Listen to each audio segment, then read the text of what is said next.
어머니 눈의 별을 모두 베워내겠습니다. 며느리의 청천벽력 같은 말에 시어머니는 소스아치게 놀라고 말았습니다. 말릴 틈도 없이 며느리는 이미 손에 낫을 들고 논으로 향하고 있었지요. 논에 도착한 며느리는 잘 자라고 있던 벼의 윗잎을 사정없이 베어내기 시작했습니다. 그 모습을 본 동네 사람들도 며느리가 그막 지상하다고 수군대기 시작했지요. 시어머니는 망연실한 얼굴로 주저앉아 땅을 치며 통곡했습니다. 며느리는 도대체 왜 멀쩡한 벼를 베어버린 것일까요? 지금부터 며느리의 기막힌 사연을 들려드리겠습니다. 밥마실 야담이 계속될 수 있도록 구독과 좋아요 응원해주세요. 오늘의 이야기 시작하겠습니다. 먼 옛날 어느 고을에 연희라는 여인이 있었습니다. 연희는 본래 사대부 양반가의 외동딸이었습니다. 어려서부터 글과 예법을 익히며 부모의 사랑을 받았고 바느질보다 책 읽기를 더 좋아했던 아이였지요. 비가 오는 날이면 아버지의 서재에 앉아 농서를 읽었고 별이 총한 밤이면 마당에 나가 별자리를 헤아리며 절기를 외웠습니다. 그때 익혀둔 천문과 농사의 지식이 훗날 자신의 목숨을 지키는 지혜가 될 줄은 연희 자신도 알지 못했습니다. 연희의 아버지는 고래서 청렴하기로 이름난 관리였습니다. 그는 권세가와 부자들이 백성의 땅을 빼앗고 문서까지 조작해 죄 없는 사람들을 몰아세운다는 사실을 알게 되었습니다. 이를 조정에 알리려 했지만 상대는 생각보다 훨씬 깊고 어두운 것까지 손을 뻗고 있었습니다. 창소를 올린 지보름도 지나지 않아 연의 아버지는 도리어 역모를 꾸몄다는 누명을 쓰고 말았습니다. 한밤중에 포졸들이 집으로 들이닥쳤고 마당에는 횃불이 어지럽게 흔들렸습니다. 곳간에 보관해둔 문서들은 모조히 불태워졌고 부모는 끝내 억울함을 풀지 못한 채 세상을 떠났습니다. 연희만이 늙은 친모의 손에 이끌려 뒷문으로 빠져나와 겨우 목숨을 건졌지요. 그날 이후 연희는 이름을 숨긴 채 떠돌아다녔습니다. 양반가의 딸이라는 사실이 드러나면 또다시 화를 입을까 두려워 누구에게도 자신의 사정을 털어놓지 못했습니다. 낮에는 남의 집합간에 몸을 숨기고 밤이 깊어야 길을 나섰지요. 배가 고프면 산열매로 허기를 달랬고 추운 날에는 집더미 속에 몸을 묻고 밤을 버텨야 했습니다. 그렇게 떠돌던 끝에 연희가 닿은 곳은 바로 만석이 사는 고을이었습니다. 저는 도망칠 힘도 의지할 것도 없었습니다. 살아남으려면 누군가의 그늘 아래 몸을 숨겨야 했지요. 그래서 연희는 가난한 농부 만석과 혼인의 그의 아내가 되었습니다. 만석의 집에는 홀어머니, 박씨 부인과 만석뿐이었습니다. 가진 것이라고 낡은 초과 한 채와 논면 맞지가 전부였지요. 혼례도 크게 치르지 못하고 동네 사람 며칠 모여 술 한 잔 나누는 것으로 대신했습니다. 연희는 그 초라한 자리에서 고개를 깊이 숙이며 이제부터는 양반가의 딸이 아니라 농부의 아내로 살아가겠다고 마음 먹었습니다. 하지만 마음만으로 농가 살림을 해낼 수는 없었습니다. 시집본 첫날 아침 연희는 아궁이의 불을 너무 세게 지펴 밥을 새카맣게 태우고 말았습니다. 매캐한 냄새가 마당까지 퍼지자 박씨 부인이 놀라 부엌으로 달려왔지요.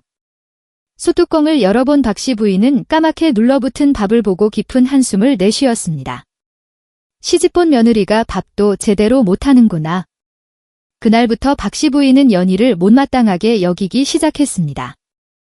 연희가 빨래를 하면 옷감에 묻은 때가 잘 지워지지 않았고 국을 끓이면 간이 짜거나 싱거웠습니다. 바느질을 하다 손끝을 찔러 피를 보는 일도 잦았지요. 박씨 부인은 그런 며느리를 볼 때마다 답답한 얼굴로 혀를 찼습니다. 양반집에서 곱게 자랐다더니 정말 손에 물 한 묻혀본 모양이구나. 이래서야 어찌 집 살림을 맡기겠느냐. 밭일도 좀처럼 나아지지 않았습니다.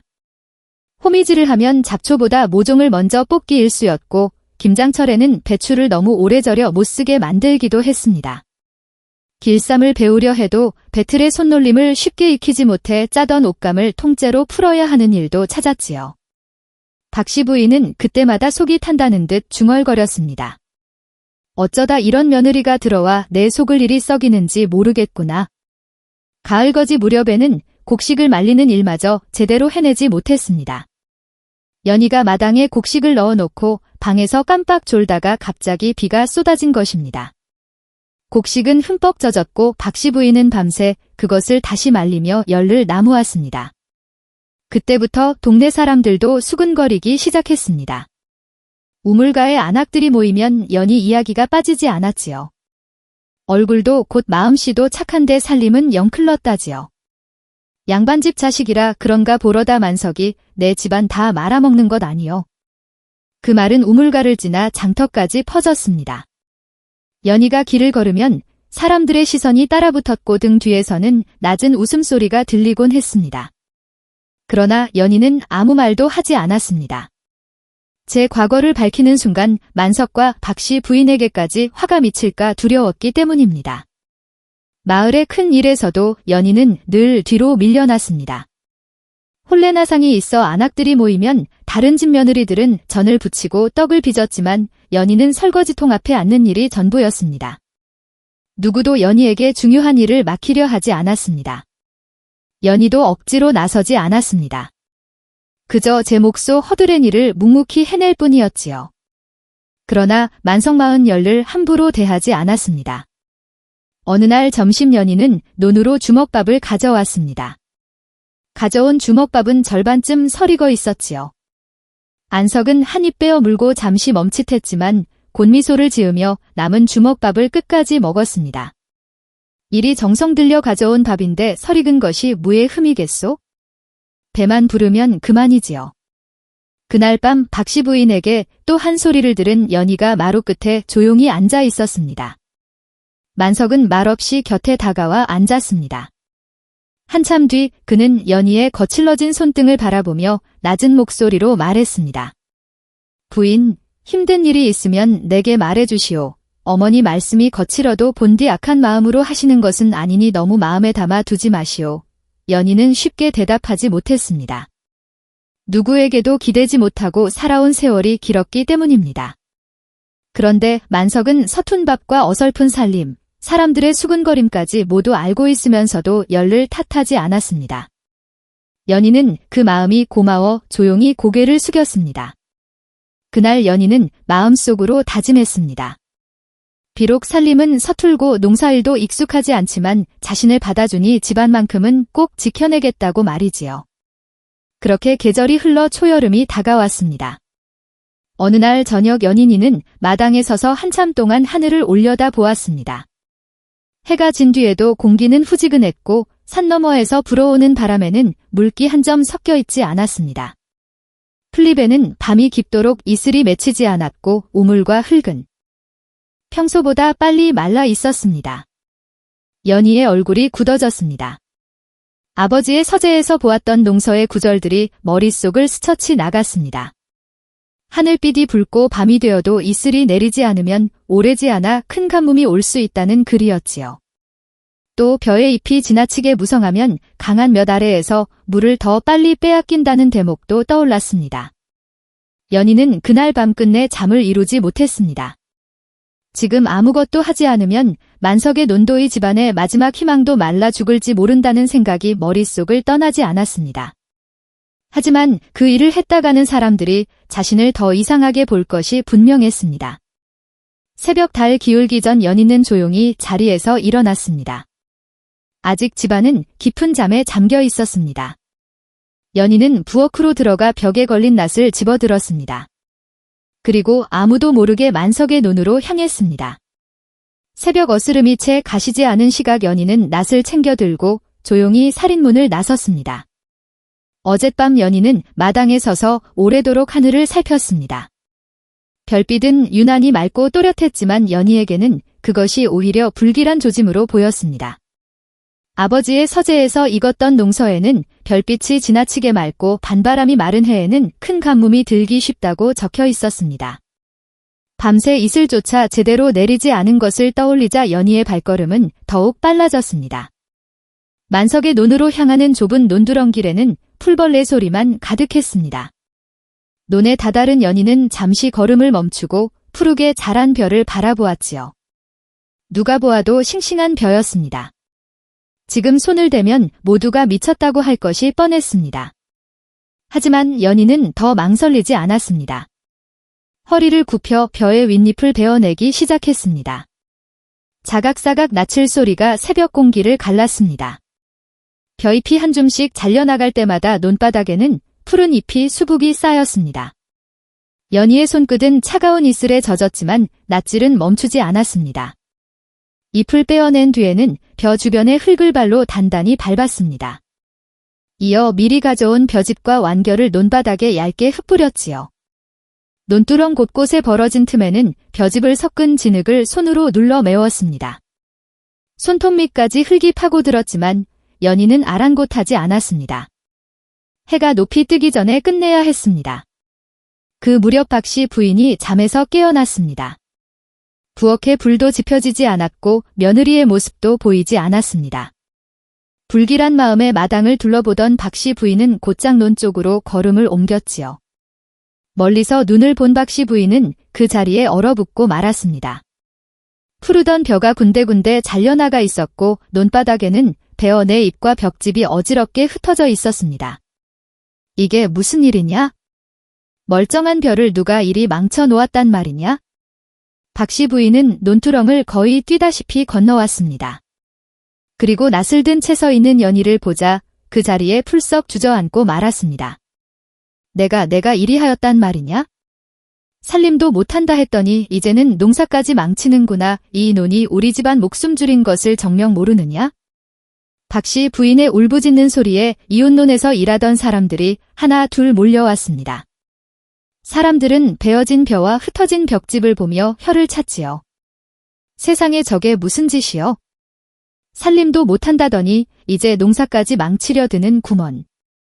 양반집이라 농사일을 모른다지만 멀쩡한 벼를 저리 베어낼 줄은 몰랐소. 만석이 불쌍해서 어쩌나 오래 놀리면 저. 집은 끝장인데 비웃음과 원망이 논두렁 위로 쏟아졌습니다. 그러나 연희는 고개를 들지 않았습니다.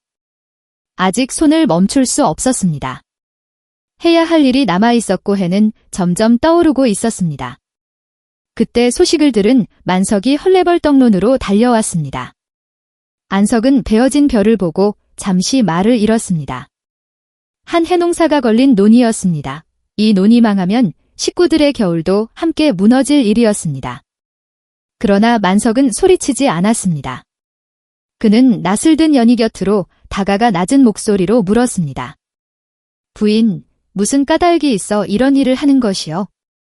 연희는 그제야 손을 멈추었습니다.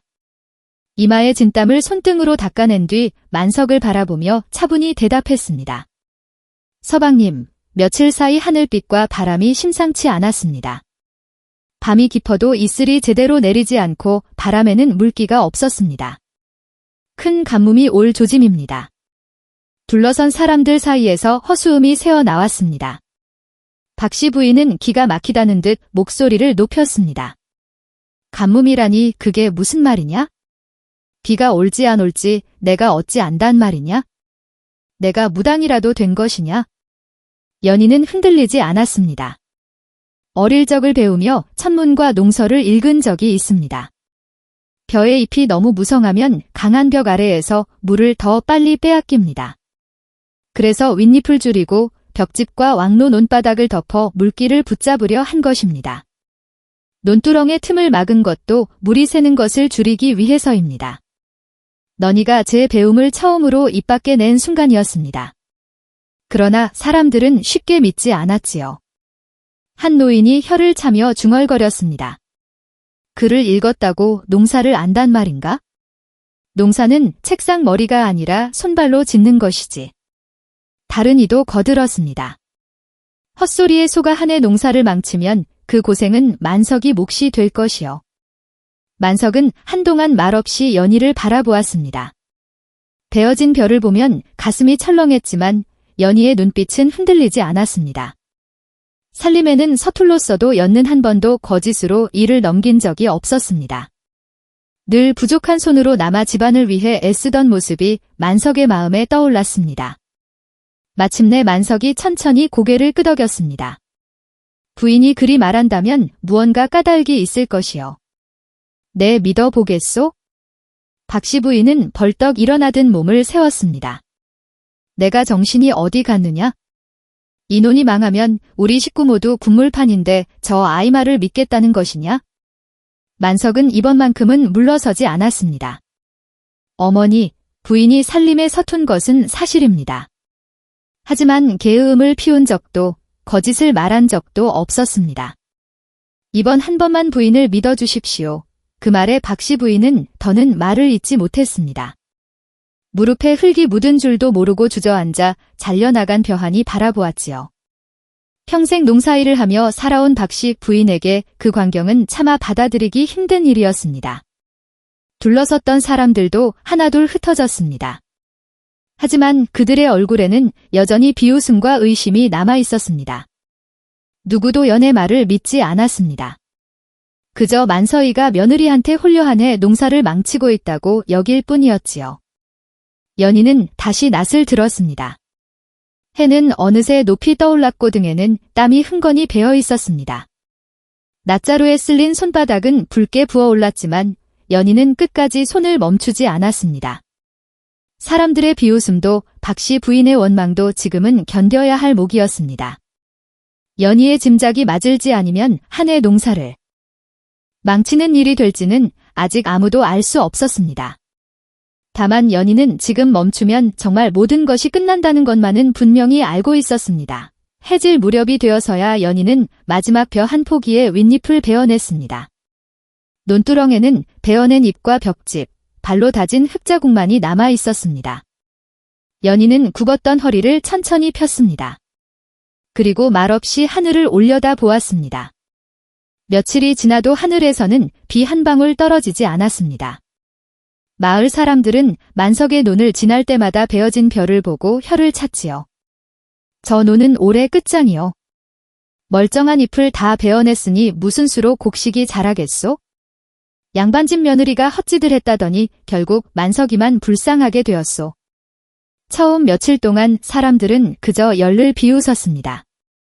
간몸이라는 말도 대수롭지 않게 넘겼습니다. 여름이면 며칠쯤 비가 오지 않는 일은 흔하다며 연희가 괜한 소동을 벌였다고 여겼지요. 박씨 부인 역시 매일 아침 논에 나가 베어진 벼를 살펴보았지만 마음이 놓이지 않았습니다. 벼는 키가 크게 자라지 않았습니다. 잎이 잘려나간 줄기들은 어딘가 볼품 없어 보였지요. 박씨 부인은 논두렁에 쪼그리고 앉아 벼의 줄기를 만져보며 깊은 한숨을 내쉬었습니다. 이러다 정말 한 해 농사를 다 망치면 어쩐단 말이냐? 그렇게 열흘이 지나고 보름이 지나도 비는 내리지 않았습니다. 햇볕은 날이 갈수록 사나워졌고 마을 우물은 눈에 띄게 줄었지요. 두리박을 한참 내려야 겨우 흙탕물이 올라왔고 아이들은 더위에 지쳐 마루 끝에 축 늘어졌습니다. 노인들은 부채질을 하면서도 하늘만 올려다 보았지요. 그제야 사람들의 얼굴에서 웃음기가 사라졌습니다. 들판의 논들은 하나둘 누게 말라갔습니다. 갈라진 논바닥 틈으로 흙먼지가 일었고 벼들은 물을 잃은 채 고개를 떨구었습니다. 농부들이 물동이를 이고 논으로 달려가도 뜨거운 벽 아래 물기는 금세 사라졌습니다. 마을 곳곳에서 한숨 소리가 끊이지 않았습니다. 올여름은 심상치 않소. 이러다 가을에 거둘 것이 없겠소? 우물도 마르고 논도 갈라지니 이제는 정말 큰일이요. 그때 누군가 만석의 논 이야기를 꺼냈습니다. 모두 함께 망할 판국이라 생각했지만 사람들은 은근히 궁금해졌습니다. 그토록 이상한 짓을 해놓은 논은 과연 어떻게 되었을까 싶었던 것입니다. 사람들의 발걸음이 하나 둘 만석의 논으로 향했습니다. 그런데 논에 다다른 사람들은 모두 할 말을 잃었습니다. 다른 논들은 누렇게 타 들어가고 있었지만 만석의 논만은 아직 푸른 빛을 지키고 있었지요. 벼의 키는 크지 않았으나 줄기는 곧 단단했습니다. 잘려나간 자리에서는 새잎이 다시 돋나 있었고 왕집이 덮인 눈바닥에는 아직 물기가 남아 있었습니다. 한 농부가 믿기지 않는다는 듯 손으로 흙을 파헤쳐 보았습니다. 겉은 말라 보였지만 몇지 발의 흙은 아직 축축했습니다. 그는 놀란 얼굴로 주변을 둘러보았습니다. 이게 어찌 된 일이요? 다른 논은 다 말라가는데 이 논은 아직 물이 있어. 완화와 벽집 밑에 물기가 남아 있구려. 이런 방법이 정말 통할 줄은 몰랐소. 사람들의 눈빛이 달라졌습니다. 며칠 전까지만 해도 미친 짓이라 비웃던 이들이 이제는 만석의 눈앞에서 입을 다물지 못했습니다. 소문은 삽시간에 퍼져나갔지요. 이웃 마을 사람들까지 만석네 논을 보러 찾아올 정도였습니다. 박씨 부인도 그 말을 듣고 한 걸음의 눈으로 달려갔습니다.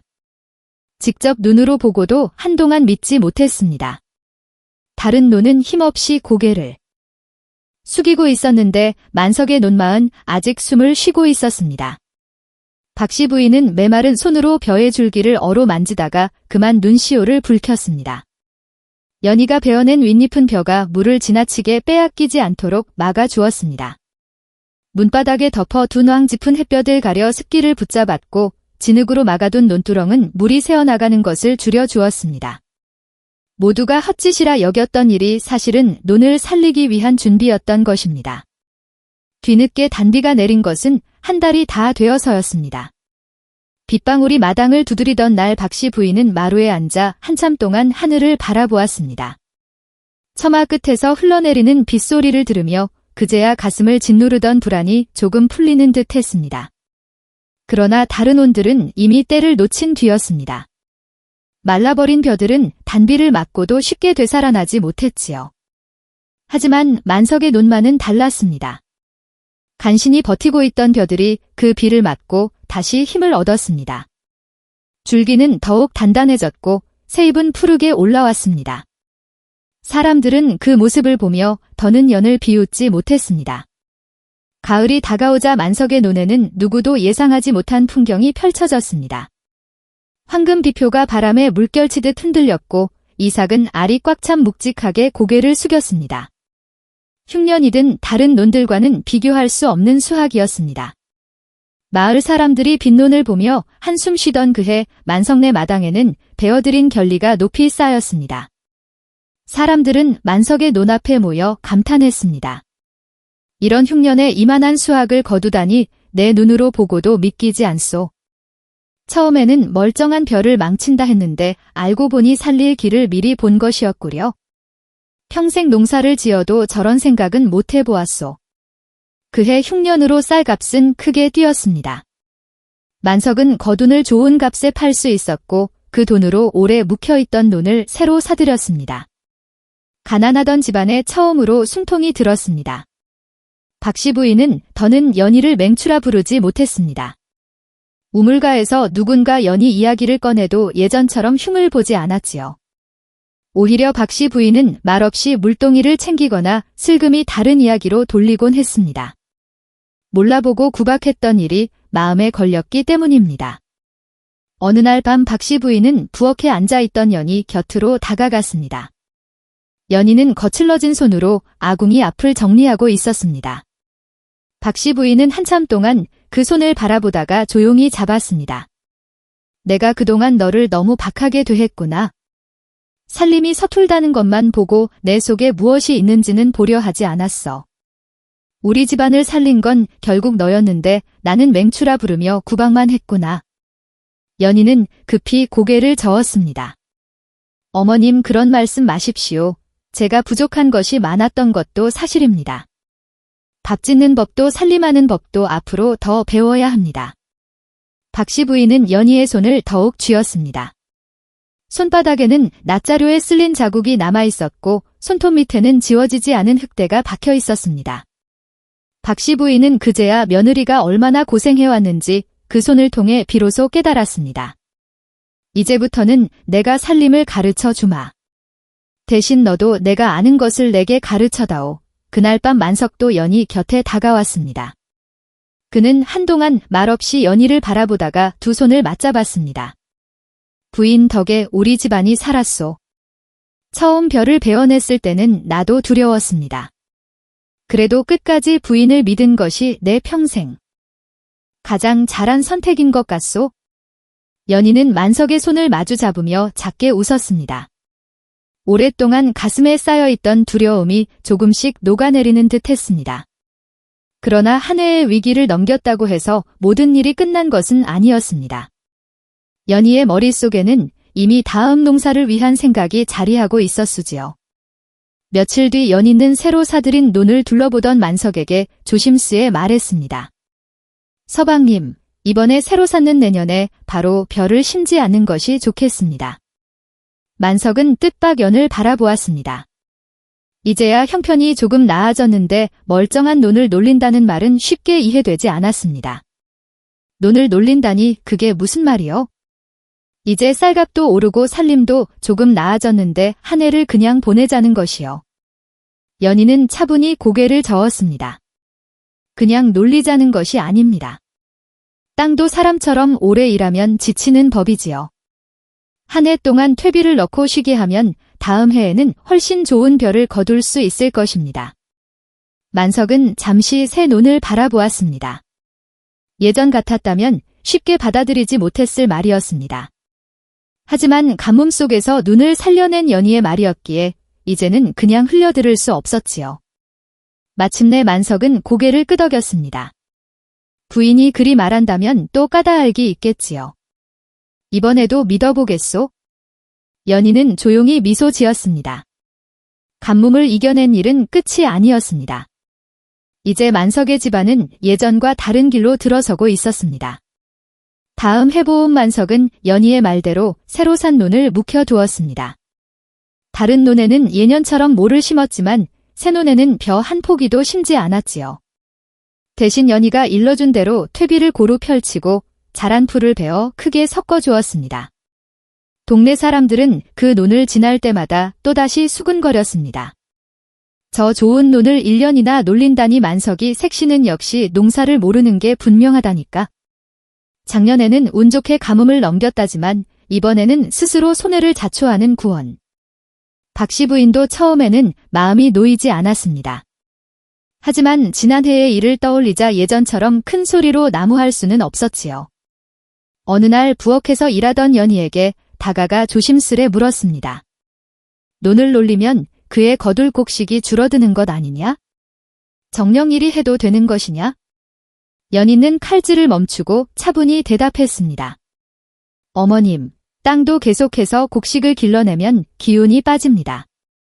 한 해쯤 쉬게 하며 거름을 주면 땅속 기운이 다시 살아나고 다음 해에는 벼가 훨씬 더 건강하게 자랄 것입니다.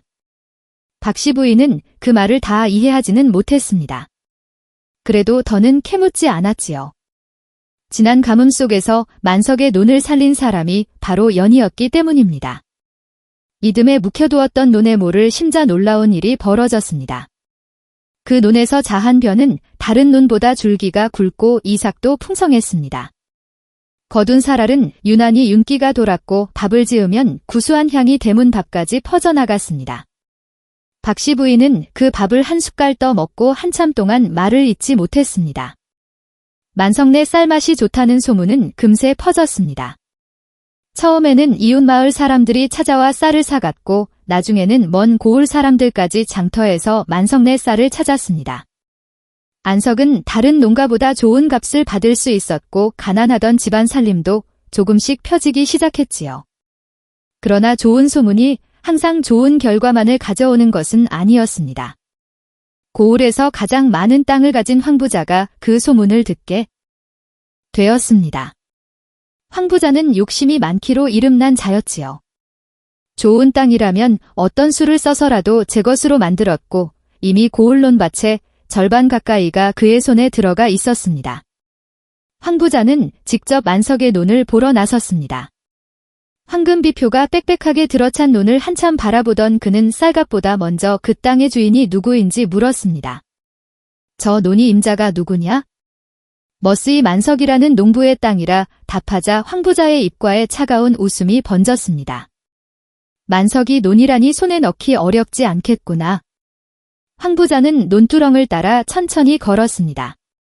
물길이 좋고 흙이 기름진 땅이었습니다. 그의 눈길은 이미 남의 눈을 제 것처럼 재고 있었습니다. 그날 밤 황부자는 관아의 이방을 사랑채로 불러들였습니다. 두 사람은 오래전부터 손을 잡고 백성의 땅을 빼앗아온 사이였습니다. 사랑채에는 술상이 차려져 있었고 황부자는 이방의 잔에 술을 채워주며 낮은 목소리로 말했습니다. 만석이라는 농부의 논을 내 것으로 만들고 싶네. 그 집의 빚이나 약점이 될 만한 것이 있겠는가? 이방은 술잔을 비우고 잠시 생각하는 척했습니다. 만석의 아비가 살아생전 형편이 어려웠다는 말은 들었습니다. 다만 빚을 졌는지 갚았는지는 뚜렷한 기록은 없습니다. 황 부자의 눈빛이 번뜩였습니다. 기록이 없다면 만들면 될 일이지. 자네가 알아서 해주게. 일이 잘 되면 사례는 후하게 하겠네. 이방은 입꼬리를 슬쩍 올렸습니다. 새로 부임한 사도는 청렴하다는 말이 있었지만 아직 고을 사정에는 어두웠습니다. 관하 문서와 장부를 오래 만져온 이방에게는 그 틈이 너무도 쉬워 보였습니다. 며칠 뒤 방은 솜씨 좋은 필사가를 몰래 불러들였습니다. 문이 닫힌 방 안에는 세종이와 먹 오래된 문서 몇 장이 펼쳐져 있었습니다. 안석의 아비가 10년 전 돈 100냥을 빌렸고 갚지 못하면 논을 넘기겠다고 쓴 문서를 하나 만들어야 하네. 글씨는 오래된 것처럼 보이게 하고 수결도의 문서를 보고 비슷하게 그려넣게 필사가는 놀라 손을 내었습니다. 나리이는 큰 죄입니다. 남의 수결을 흉내내어 문서를 꾸미라니 감히 할 수 없습니다. 이방은 대답 대신 엽전 꿀러미를 탁자 위에 올려놓았습니다. 묵직한 소리가 방 안에 울렸습니다. 필사가의 눈빛이 흔들리자 이방은 더 낮은 목소리로 말했습니다. 못하겠다면 그동안 자네가 황 부자에게 진 빚부터 갚아야 할 걸세. 자네 처자식이 길바닥에 나앉아도 상관없겠는가? 필사가는 한참을 버티다 끝내 고개를 떨구었습니다. 며칠 뒤 그럴듯한 계약서가 만들어졌습니다. 누렇게 물들인 종이에는 만석 아버지의 이름과 그럴듯한 수결이 적혀 있었습니다. 황 부자는 문서를 받아들고 만족스럽게 웃었습니다. 이제 그 종이 한 장이면 만석의 논을 빼앗을 수 있다고 여긴 것입니다. 얼마 지나지 않아 황 부자가 하인들을 거느리고 만석의 집으로 들이닥쳤습니다. 대문이 거칠게 열리자 박씨 부인과 연희가 놀라마당으로 나왔습니다. 황 부자는 품에서 문서를 꺼내 흔들며 소리쳤습니다. 만석이 어디 있느냐?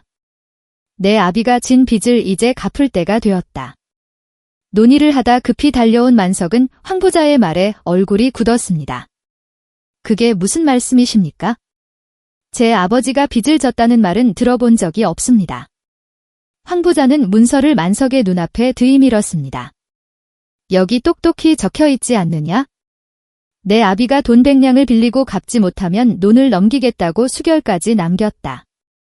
그러니 돈을 갚든지 논을 내놓든지 하거라. 만석은 글을 읽지 못했습니다. 종이에 적힌 글자도 붉게 찍힌 수결도 그에게는 낯선 그림처럼 보일 뿐이었습니다. 억울함에 가슴은 뛰었지만 어떻게 맞서야 할지 도무지 알 수 없었습니다. 그때 연희가 한 걸음 앞으로 나섰습니다. 그 문서를 잠시 보여주십시오. 의심스러운 부분이 있습니다. 황 부자는 열을 위아래로 훑어보며 비웃었습니다. 농부의 처가 문서를 보아 무엇다는 것이냐? 물러서라. 연희는 물러서지 않았습니다.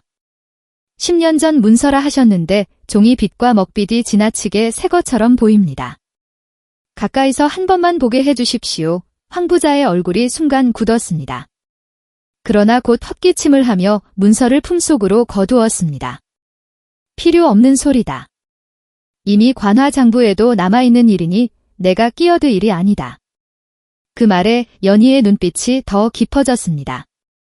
관하 장부까지 언급한다면이 일은 황 부자 혼자 꾸민 일이 아닐지도 몰랐지요. 황 부자는 뒤따라 포조들에게 손짓했습니다. 이자가 빈문서를 부인하며 관하의 판결을 따르지 않으니 당장 끌어가라. 만석은 영문도 모른 채 포졸들에게 양팔을 붙잡혔습니다. 포승주의 손목을 파고들자 박씨 부인은 그 자리에 주저앉아 울부짖었습니다. 내 아들을 어찌 끌고 간단 말이오? 우리 집안은 그런 빚을 진 적이 없소. 만석은 끝까지 억울함을 호소했지만 포졸들은 듣지 않았습니다. 황 부자는 마당 한가운데 선차갑게 웃고 있었습니다. 연희는 끌려가는 만석의 뒷모습을 바라보며 입술을 굳게 다물었습니다. 그때 만석의 어머니가 황 부자의 도포자락을 붙잡고 거칠게 흔드는 바람에 그의 품에서 작은 종이 조각 하나가 바닥으로 떨어졌습니다. 황 부자는 서둘러 대문 밖으로 나가느라 종이가 떨어진 것을 눈치채지 못했지요. 연희는 그것을 조용히 주워들었습니다. 연희는 그 작은 조각을 손안에 감추고 낮게 중얼거렸습니다. 이 문서는 오래된 것이 아니다. 만석이 옥에 갇히자 박씨 부인은 끝내 자리에서 일어나지 못했습니다. 마루에 앉아 멍하니 마당만 바라보던 박씨 부인은 이따금 흐느끼는 소리를 했지요. 깻잎이도 걸은 채 며칠을 버티는 모습을 보며 연희의 마음도 무겁게 가라앉았습니다. 그러나 연희는 더는 울고만 있을 수 없었습니다. 만석이 갇혀있는 동안 황 부자는 어떻게든 논을 제 것으로 만들려 할 것이 뻔했습니다. 그날 밤 엿는 등불 앞에 앉아 황 부자가 흘리고 간 문서 조각을 꺼냈습니다. 손끝으로 종이를 문지르자 어딘가 이상한 느낌이 들었습니다. 오래된 문서라면 손끝에서 부드럽게 닿아야 하는데 이 종이는 것만 누렇게 변했을 뿐 여전히 빳빳했지요. 찢긴 단면도 지나치게 하얗고 매끈했습니다. 연희는 조각을 등불 가까이 가져갔습니다. 먹빛도 오래 묵은 문서와 달랐습니다. 세월을 탄 먹은 엿지고 힘이 빠지기 마련인데의 글씨는 선이 또렷하고 빛이 선명했습니다. 연희는 낮게 숨을 삼켰습니다. 역시 새종이를 꾸민 것이었어. 그때 살인문 밖에서 조용한 목소리가 들려왔습니다. 이리 오너라 지나가는 늙은이가 배가 고파 그러니 밥 한 술만 나눠주시오. 문 밖에는 다해진 옷을 입은 늙은 거지가 서 있었습니다. 수염은 탑수룩했고 등에 맨 자루는 낡아져 있었습니다. 발에 신은 집신마저 닳아 발가락이 드러나 있었지요. 동네 사람들은 그를 털보 영감이라 불렀습니다. 박씨 부인은 힘없는 목소리로 손을 내었습니다. 지금 우리 형편에 누구를 들릴 처지가 아니요. 다른 집을 찾아보시오. 그러나 연희는 조용히 박씨 부인을 말렸습니다. 어머님, 형편이 어렵다 해도 굴른 사람을 그냥 보낼 수는 없습니다. 연희는 털보 영감을 마루에 앉히고 남은 밥을 내왔습니다. 털보 영감은 허겁밥을 먹다가 문득 연희의 얼굴을 오래 바라보았습니다. 그러더니 숟가락을 내려놓고 낮게 물었습니다. 이댁마님 혹시난 장터 어귀에서 쓰러진 늙은이에게 새참을 나눠준 적이 있지 않소? 연희는 잠시 기억을 더듬었습니다. 지난 봄장에 갔다가 길가에 쓰러진 늙은이를 보고 싸틀고 가던 주먹밥을 나누어 준 일이 있었습니다. 그때는 이름도 사정도 묻지 않았지요. 기억이 납니다. 그때 그 어른이셨군요. 털보 영감은 깊이 고개를 숙였습니다. 그날 받은 밥 한 덩이로 내가 목숨을 이었소. 그런데 오늘이 집에 큰일이 난 듯하구려. 연희는 잠시 망설이다가 만석에 이를 털어놓았습니다. 털보 영감은 이야기를 듣는 내내 수염만 천천히 쓸어내렸습니다. 황 부자와 이방이 손을 잡아 엿는 놀란 얼굴로 털보 영감을 바라보았습니다. 그걸 어찌 아십니까? 털보 영감은 밥그릇을 밀어놓고 낮은 목소리로 말했습니다. 내 본래 나에서 평방으로 일하던 사람이었소. 죄인을 조사하고 문서를 살피는 일을 맡았었지요. 오래전 부정한 사도와 이방의 일을 막으려다 도리어 쫓겨나 지금은 이렇게 떠돌고 있어. 연희의 눈빛이 달라졌습니다. 지금 그녀에게 가장 필요한 것은 문서와 관아의 사정을 아는 사람이었습니다. 털보 영감은 연희가 내민 종이 조각을 받아들고 한참 살폈습니다. 겉모습만 날게 만든 종이일 뿐이요. 진짜 오래된 문서라면 찢어진 부분까지 이렇게 하얗지 않지요. 연희가 조용히 말했습니다.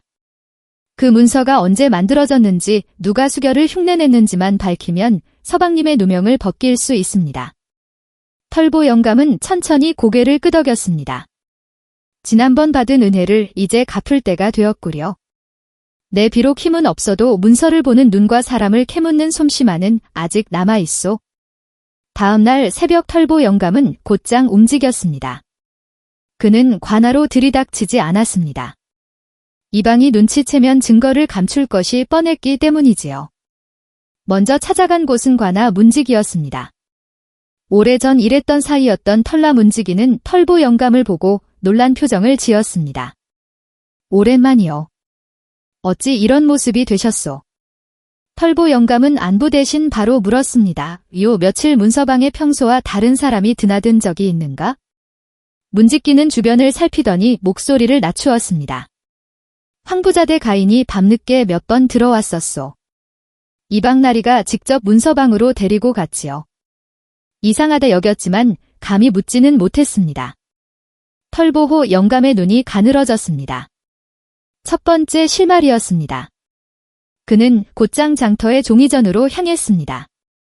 종이전 주인은 털보 영감의 물음에 처음부터 고개를 저었습니다. 모릅니다. 장사하는 사람이 손님 사정을 어찌 알겠습니까? 하지만 털보 영감은 물러서지 않았습니다.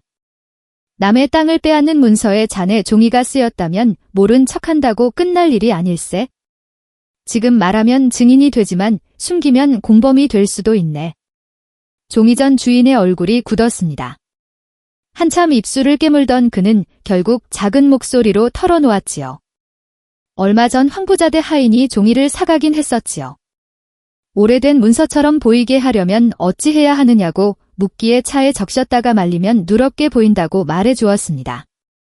그게 그런 일에 쓰일 줄은 몰랐습니다. 두 번째 실말이었지요. 털보 영감은 마지막으로 필사가를 찾아갔습니다. 고을에서 남의 문서를 대신 써주는 솜씨 좋은 자였습니다. 필사가는 털보 영감을 보자마자 얼굴이 굳었습니다. 나는 그런 문서를 쓴 적이 없습니다. 잘못 찾아오셨소. 그는 그 말을 부정하면서도 손에 모든 먹을 계속해서 문질러 지우려 했습니다. 눈은 털보 영감을 똑바로 보지 못했습니다. 털보 영감은 형방 시절 죄인을 대하던 눈으로 그를 바라보았습니다. 종이전에서는 황부자의 하인이 종이를 사갔다고 했고 관하문지기는 그 하인이 밤늦게 이방과 문서방을 드나들었다고 했네. 이제 남은 건 그 종이에 글씨를 쓴 사람이 누구냐는 것뿐일세. 필사가의 입술이 바짝 말랐습니다. 털보 영감은 한 걸음 더 다가섰습니다.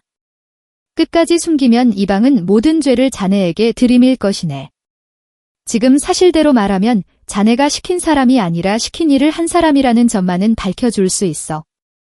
필사가는 끝내 무너졌습니다. 이방 나리께서 시키신 일입니다. 만석의 아비가 10년 전 돈을 빌렸다는 문서를 만드셨고 오래된 수결을 보고 비슷하게 그리라 했습니다. 처음에는 거절했으나 엽전 꾸러미와 빚 이야기에 그만 넘어가고 말았습니다. 털보 영감은 그를 꾸짖지 않았습니다. 배신관화에서 재판이 열리면 사실대로 증언하겠다는 약속을 받아냈지요. 종이전 주인에게도 같은 약속을 받아둔 뒤 털보 영감은 해가 저물 무렵석에 집으로 돌아왔습니다. 연희는 등불 아래에서 그를 기다리고 있었지요. 털보 영감이 증인과 증거를 모으러 이곳저곳을 다니는 동안 연희 역시 가만히 있을 수 없었습니다. 증거와 증인은 모이고 있습니다. 하지만 황부자와 이방은 끝까지 모른다고 버티입니다. 문서에서 빠져나갈 수 없는 허점을 찾아야 합니다. 연희는 다음날 곧장 향청으로 향했습니다. 오래된 장부들이 쌓여있는 방 안에는 먼지가 가득했고 종이에서는 세월의 냄새가 배어나왔지요. 연는 호적대장을 펼쳐 만석 집안의 이름을 하나하나 짚어 내려갔습니다. 한참 뒤 연희의 손이 한 곳에서 멈추었습니다. 황부자가 내민 계약서에는 만석의 아버지가 10년 전 돈을 빌렸다고 되어 있었습니다. 그런데 호적대장에는 만석의 아버지가 이미 10년 전에 사망한 것으로 기록되어 있었지요. 계약서가 참이라면 이미 세상을 떠난 사람이 다시 나타나 돈을 빌린 셈이었습니다. 연희는 숨을 삼키며 자리에서 일어났습니다. 찾았습니다. 이 문서는 날짜부터 거짓입니다. 털보 영감도 호적대장을 살피더니 무릎을 쳤습니다. 바로 이것이요. 종이와 수결은 따져보아야 하지만 이 날짜는 누구도 바랄 수 없소. 연희는 호적대장을 필사하여 품에 넣었습니다. 손이 떨렸지만 눈빛은 흔들리지 않았습니다. 이제 남은 일은 관 마당에서 모든 것을 밝히는 것이었습니다. 다음 날 아침 연희는 온매무새를 단정히 하고 살인문을 나설 채비를 했습니다. 박씨 부인이 황급히 다가와 연희의 손을 붙잡았습니다. 내가 직접 관하에 나서겠다는 것이냐? 황 부자와 이방이 한 통속이라면 너까지 위험해질 수 있다. 연희는 박씨 부인의 손을 가만히 감싸 주었습니다. 어머님, 저도 두렵지 않은 것은 아닙니다. 하지만 여기서 물러서면 서방님은 죄인이 되고 우리 집안의 논도 빼앗기고 맙니다. 지금이 이를 밝힐 수 있는 사람은 저뿐입니다. 박씨 부인은 한참 말이 없었습니다. 예전 같았으면 며느리를 무시하며 막아섰을 것입니다. 그러나 지금은 달랐습니다. 연희가 아니었다면 이미 이 집안은 가뭄 속에서 무너졌을지도 몰랐습니다. 마침내 박씨 부인은 떨리는 손을 놓아주었습니다. 조심해야 한다. 그리고 반드시 만석이를 데리고 돌아와야 한다. 연희는 깊이 고개를 숙였습니다. 그때 박씨 부인도 잠시 망설이다가 자리에서 일어섰습니다. 나도 함께 가겠다. 내 아들이 억울한 일을 당했는데 집에만 앉아 있을 수는 없다. 연희는 놀란 눈으로 박씨 부인을 바라보았지만 곧 고개를 끄덕였습니다. 두 사람은 손에 넣은 문서들을 단단히 품매하는 채 함께 살인문을 나섰습니다. 불안함은 여전했지만 이제는 혼자가 아니었습니다. 두 사람의 발걸음은 서로를 의지하듯 나란히 관아를 향해 나아갔습니다. 오늘 관나 마당에서 황 부자와 이방이 꾸민 거짓을 반드시 밝혀야 했습니다. 관나 마당에는 이른 아침부터 백성들이 모여들었습니다. 만석이 억울하게 옥에 갇혔다는 소식은 이미 고을 전체에 퍼져 있었지요. 사람들은 어떤 판결이 내려질지 궁금해하며 낮은 목소리로 웅성거렸습니다. 만석내사를 사갔던 이웃 마을 사람들까지 그 틈에 섞여 있었습니다. 마당 한쪽에는 황 부자가 여유로운 얼굴로서 있었습니다. 사도 곁에 앉은 이방은 연희를 깔보듯 내려다 보았지요. 옥에서 끌려나온 만석은 며칠 사이 몰라보게 수척해져 있었습니다. 얼굴은 까칠하게 야위었고 손목에는 포승줄에 묶였던 자국이 붉게 남아 있었습니다. 연희는 박씨 부인과 함께 마당 한가운데로 나아갔습니다. 품속에는 준비한 문서들이 갈무리 되어 있었지요. 한때 살림 못한다고 손가락질 받던 며느리가 관아 마당 한복판에 서자 사람들의 시선이 일제히 쏠렸습니다. 이방이 먼저 비웃듯 입을 열었습니다. 글도 모르는 농부의 척가 어찌 이 자리에 나선단 말인가. 자또께서 보시는 자리에서 함부로 입을 놀리지 말게. 황 부자도 곧장 거들었습니다. 그렇습니다. 사또 이미 빈문서도 있고 관화 장부에도 남은 일입니다. 더 볼 것도 없으니 어서 판결을 내려주십시오. 그러나 젊은 사는 곧바로 판결하지 않았습니다. 그는 열을 바라보며 낮은 목소리로 말했습니다. 억울한 일이 있다면 누구든 말할 수 있는 것이 관아의 도리다. 할 말이 있으면 편에 말해보아라. 연희는 한 걸음 앞으로 나섰습니다. 마당에 모인 사람들의 시선이 모두 연희에게 꽂혔지만 목소리는 흔들리지 않았습니다. 첫도 황 부자가 내민 문서에는 큰 허점이 셋이나 있습니다. 첫째, 10년 전 문서라 하기에는 종이가 지나치게 새 것입니다. 둘째, 수결은 겉모양만 비슷할 뿐 붓끝의 힘과 맺음이 다릅니다. 셋째, 금문서에는 시아버님께서 10년 전 돈을 빌렸다고 적혀 있으나 시아버님은 이미 11년 전에 세상을 떠나셨습니다. 마당이 크게 술렁했습니다. 황 부자의 얼굴에서 처음으로 여유가 사라졌습니다. 연희는 품속에서 호적대장과 계약서를 꺼내 사도 앞에 펼쳐놓았습니다. 이 문서는 호적대장 필사본입니다.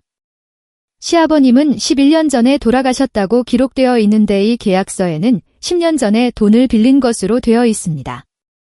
돌아가신 진년이 지난 분이 어찌 돈을 빌리고 수결을 남기셨겠습니까? 이 문서는 호적대장 필사본입니다. 시아버님은 11년 전에 돌아가셨다고 기록되어 있는데 이 계약서에는 10년 전에 돈을 빌린 것으로 되어 있습니다. 돌아가신 진년이 지난 분이 어찌 돈을 빌리고 수결을 남기셨겠습니까? 차는 그 말을 듣고 문서를 받아들었습니다. 그는 호적대장과 계약서를 번갈아 펼쳐놓고 날짜를 하나하나 짚어보았습니다. 기록은 또렷했고 두 문서 사이에는 분명히 맞지 않는 부분이 있었습니다. 잠시 침묵이 흐른 뒤 사도의 얼굴이 서서히 굳어졌습니다. 황 부자가 급히 앞으로 나섰습니다. 그것은 필사가 날짜를 잘못 적은 것이 분명합니다. 소인은 정당하게 빌려준 돈을 받으려 한 것뿐입니다. 사도가 매섭게 물었습니다. 그렇다면 그 문서를 작성한 필사가 누구인지 이 자리에서 밝혀보아라.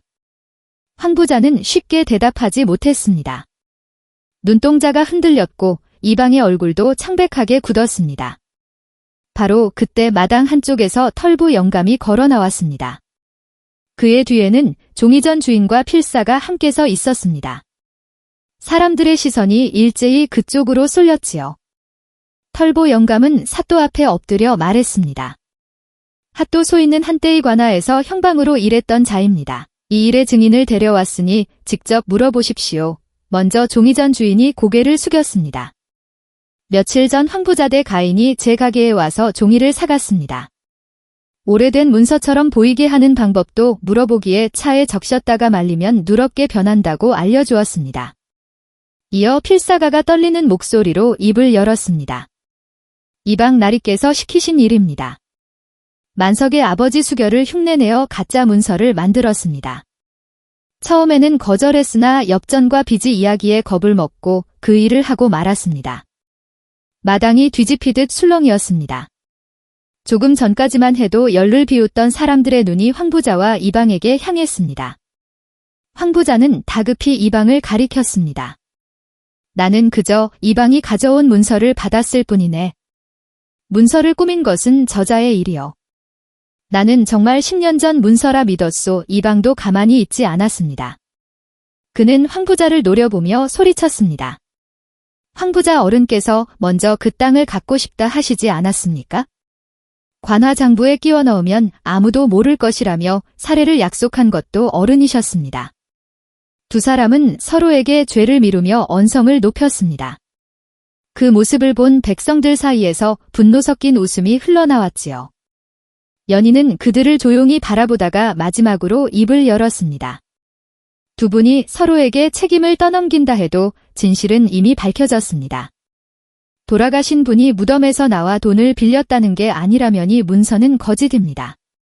사또는 두 사람의 변명을 듣지 않았습니다. 자리에서 일어난 그는 엄중한 목소리로 명했습니다. 황부자와 이방을 당장 결박하라. 거짓 문서로 백성의 땅을 빼앗으려 한 죄가 명백하다. 포졸들이 달려들어 황부자와 이방의 손목에 포승줄을 묶었습니다. 황부자는 끝까지 발버둥치며 소리쳤지만 이미 누구도 그의 말을 믿지 않았습니다.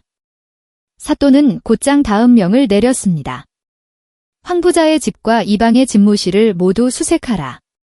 다른 백성에게도 같은 짓을 했을지 모를 터 증거가 될 만한 것은 하나도 빠뜨리지 말고 가져오라.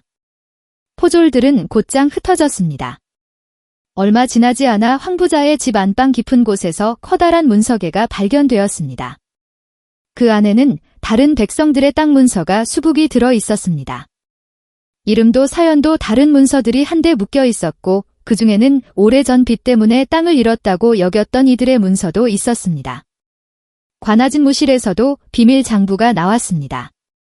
이방의 책상 및 마론너를 드러내자 그 아래에 숨겨도는 전 꾸러미와 장부가 모습을 드러냈습니다.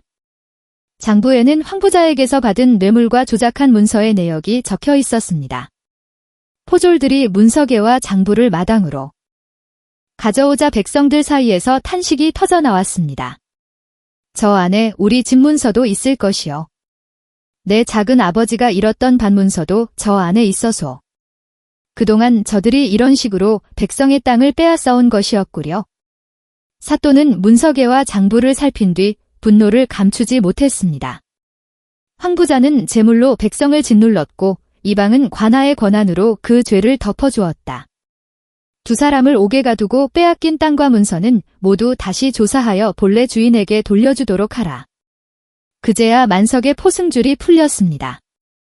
박씨 부인은 비틀거리며 달려가 아들의 손을 붙잡았습니다.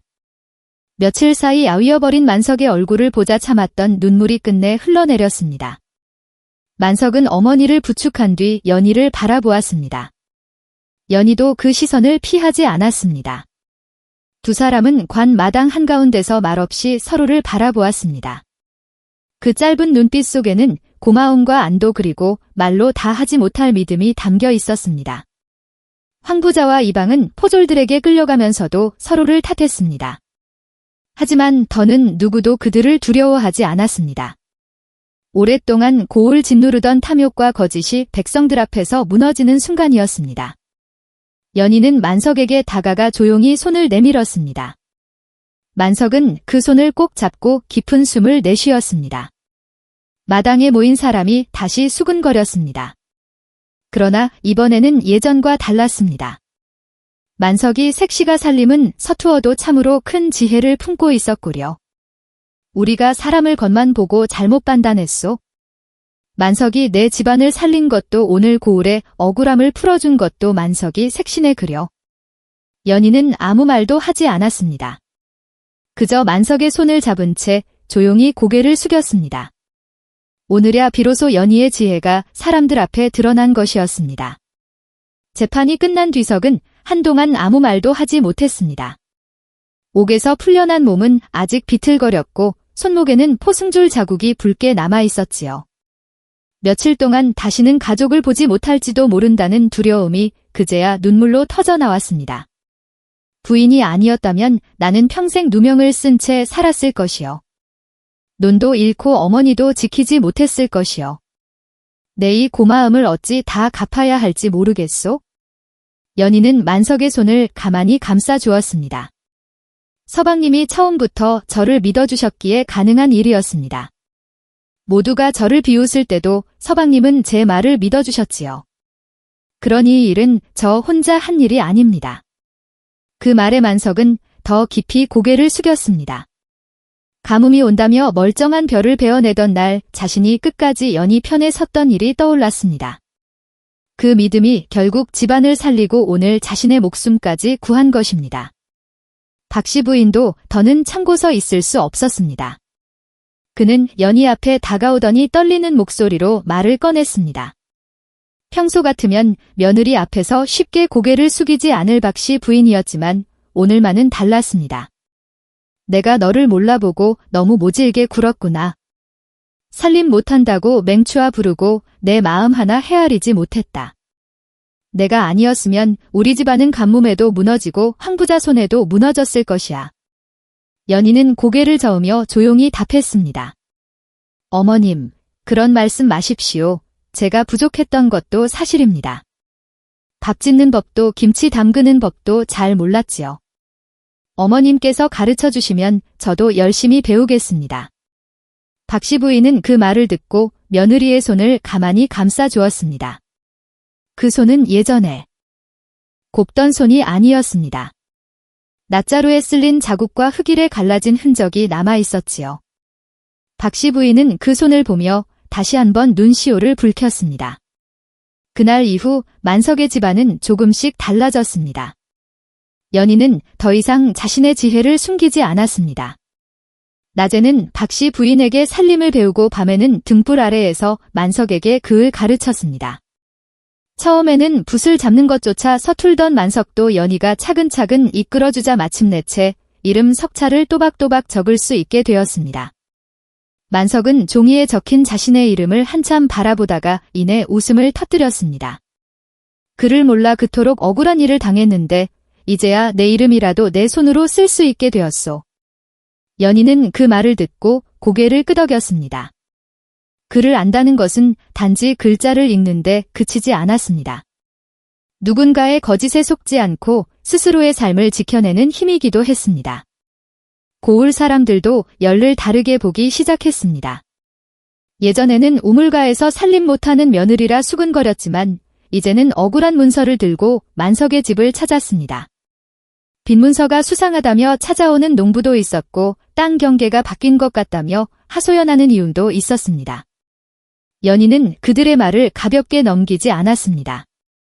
문서의 날짜를 살피고 수결의 모양을 대조하며 이상한 점이 있으면 관아에 알리도록 도왔습니다.